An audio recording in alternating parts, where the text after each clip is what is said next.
শীতকালে কলাই শাক খেতে কার না ভালো লাগে।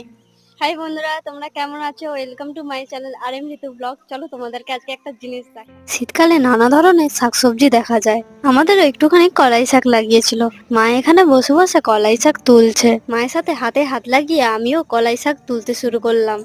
এই দেখো, অনেক কলাই শাক তুলে ফেলেছি আমি। পশ্চিম দিকে সূর্য দেখো অস্ত যায় যায় করছে, সন্ধে প্রায় নেমেই আসছে, কিন্তু যতই শাক তুলি শাক তোলা আর শেষ হয় না। সন্ধে নেমে আসছে আর শাক তুলছি, এই জিনিসটা ছোটবেলার একটা কবিতা আমাদেরকে মনে করিয়ে দেয়। তোমাদের কারো মনে আছে কিনা জানি না, রবীন্দ্রনাথ ঠাকুরের লেখা প্রশ্ন কবিতার একটি অংশ। আমি তো বেশ ভাবতে পারি মনে, সূর্য ডুবে গেছে মাঠের শেষে, বাগদি বুড়ি চুবড়ি ভরে নিয়ে শাক তুলছে পুকুর ধারে এসে।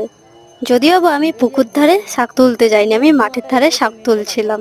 ফাইনালি আমার শাক তোলা হয়ে গেছে। আজকের মতো টাটা। ভিডিওটি ভালো লাগলে লাইক শেয়ার কমেন্ট করে দিও।